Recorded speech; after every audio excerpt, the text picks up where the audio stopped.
बेलापुर नाम का एक बेहद ही सुंदर गांव था।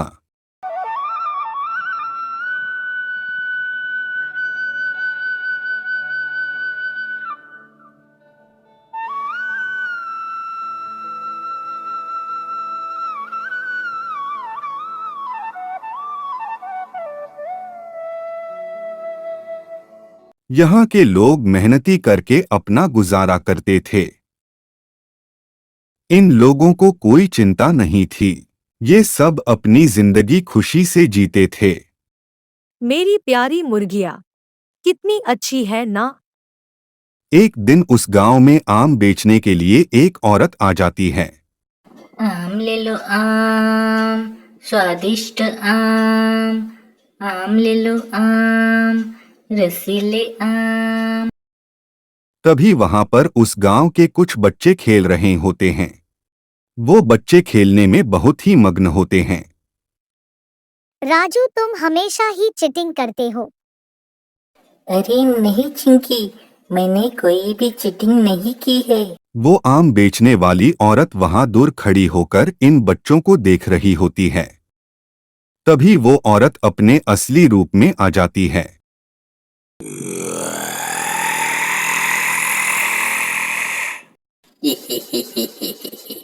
कितने प्यारे बच्चे हैं। इसमें से आज एक बच्चा मैं अपने साथ लेकर जाऊंगी। वो चुड़ैल अपने आम नीचे रख देती है। मुझे कोई देखने से पहले मुझे अपना रूप बदलना होगा। इस तरह से वो चुड़ैल अपना रूप बदल देती है और आम बेचने लगती है। आम ले लो आम, रसीले आम। आम ले लो। उसका आवाज सुनकर सारे बच्चे आम लेने के लिए उसके पास जाने लगते हैं। आ जाओ बच्चों, और आम ले लो। बहुत ही रसीले आम हैं। हाँ, हमें आम खाने हैं। तो फिर जाओ और पैसे लेकर आ जाओ। आम लेने के लिए कितने पैसे लगेंगे? मैं ये आम 100 रुपए में दूंगी। अब जाओ, घर जाकर पैसे लेकर आ जाओ। लेकिन आपको पहले कभी इस गांव में नहीं देखा। ये लड़की मुझे कुछ ज्यादा ही होशियार दिख रही है। मुझे कुछ तो दिमाग लगाना ही होगा। क्या बताऊं बच्चों, इस बाजू के जंगल में रहती हूँ और आम बेचती हूँ। सोना बाई नाम है मेरा। सोना बाई रे सोना बाई। सोना बाई के आम हमेशा ही याद रखोगे। तो ठीक है, हम घर जाकर पैसे लेकर आते हैं। इस तरह से सारे बच्चे पैसे लाने के लिए अपने घर जाते हैं। लेकिन राजू नाम का एक लड़का वहां खड़ा होकर उस आम को देखता रहता है। मेरे पास तो पैसे नहीं है, क्या आप मुझे आम दे सकते हो? तभी वो चुड़ैल अपने असली रूप में आ जाती है।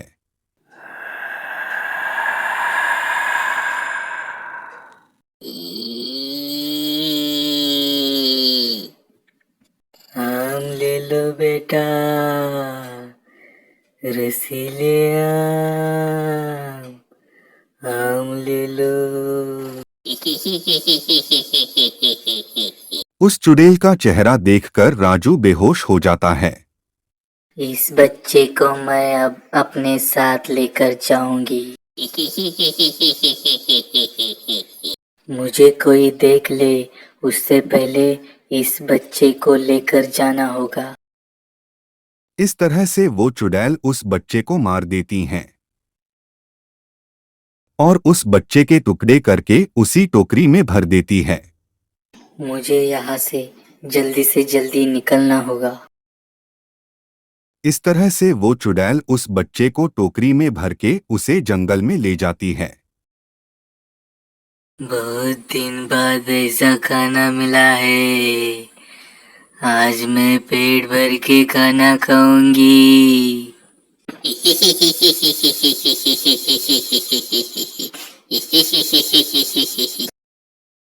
वहां अपना बेटा घर वापस न आने पर राजू के माता पिता दोनों भी परेशान थे।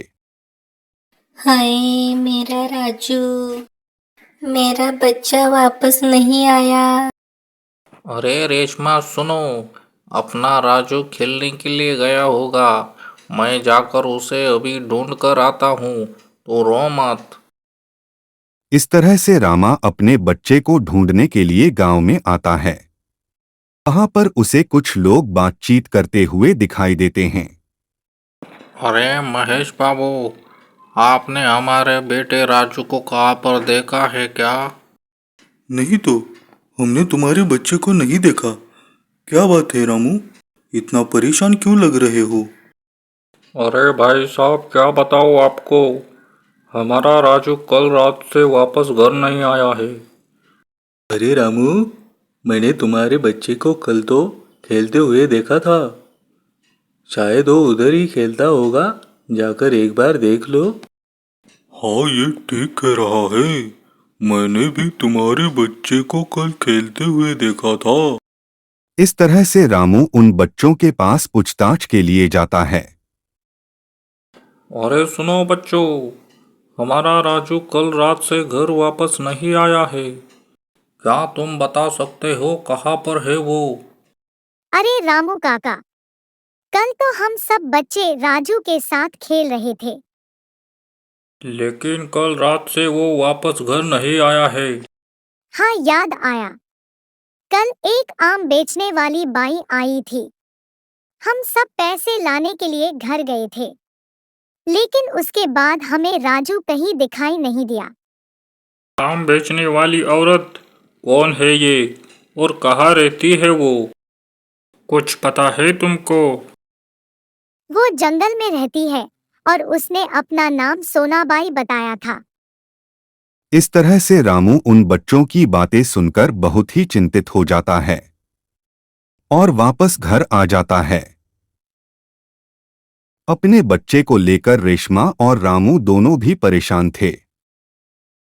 अगले दिन सुबह वो आम बेचने वाली चुड़ैल फिर एक बार उसी गांव में आ जाती है। आम ले लो आम, रसीले आम ले लो आम, मीठे मीठे आम। उसका आवाज सुनकर गौवरी वहां पर आ जाती है। क्या आपने हमारे दोस्त राजू को कहीं पर देखा है? मुझे कैसे पता होगा लड़की, मैंने तो तुम्हारे दोस्त को नहीं देखा।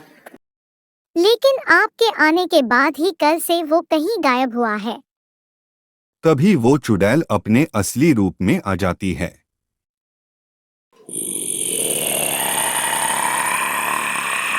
सही पहचाना तूने लड़की, मैंने ही तुम्हारे दोस्त को मार डाला है।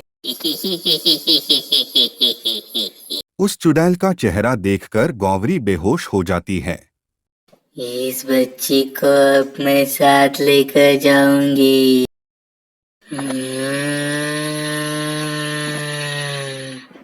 इस तरह से वो चुड़ैल उस बच्ची को भी मार डालती है और उसके टुकड़े करके उसी टोकरी में भर देती है।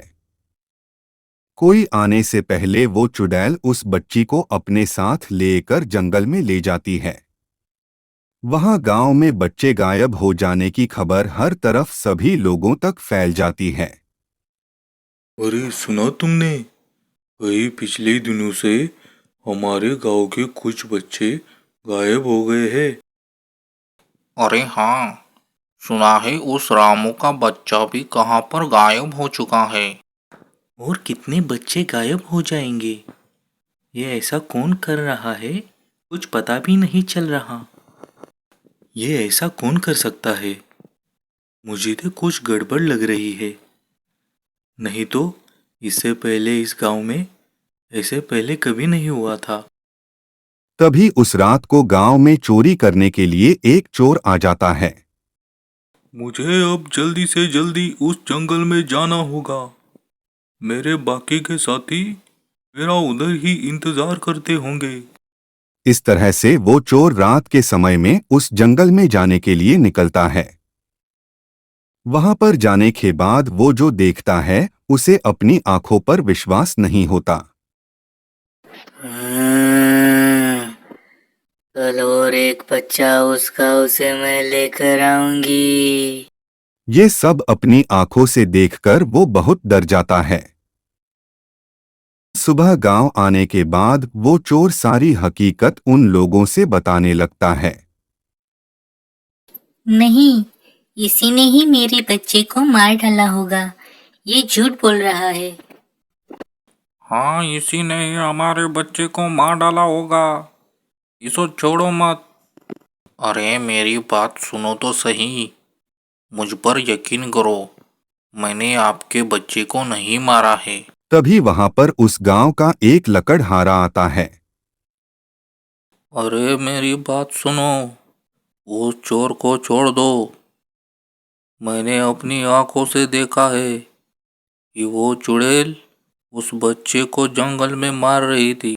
कल रात को मैं लकड़ी लाने के लिए जंगल में गया था, तभी मैंने अपनी आंखों से वो देखा है। दादाजी, आप ठीक कह रहे हैं, लेकिन हमारे बच्चों की हिफाजत के लिए हमें कुछ तो उपाय निकालना ही होगा।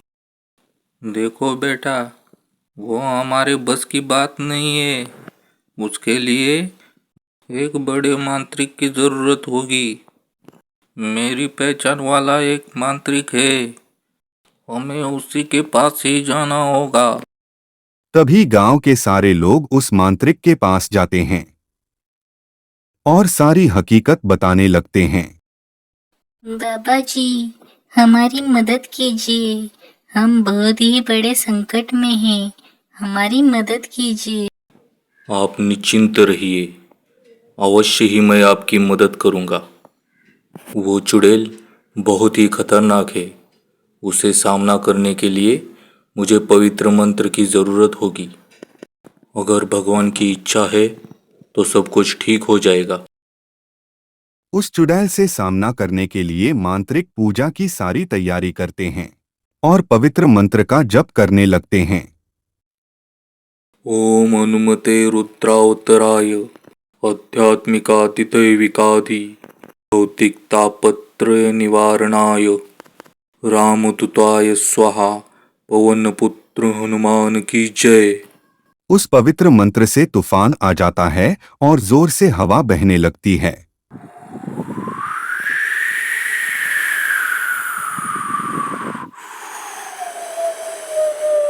तभी वहां पर वो चुड़ैल आ जाती है।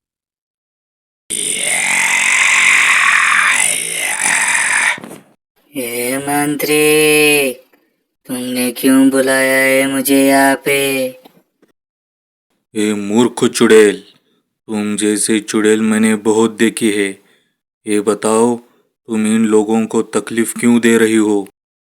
देखो मंत्रिक, मैं तुम्हारे रास्ते में नहीं आई हूँ।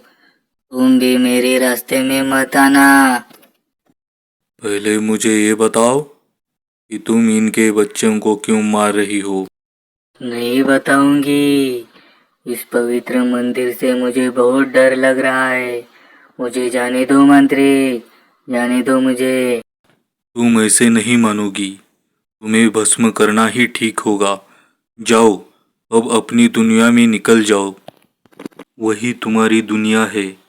इस तरह से मांत्रिक उस चुड़ैल को अपने पवित्र मंत्र से जला देते हैं।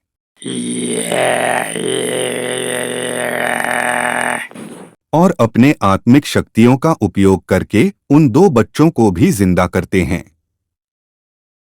इस तरह से रामू खुशी से अपने बच्चों के साथ घर लौट जाता है और गांव के सारे लोग पहले जैसे खुशहाली से जीने लगते हैं।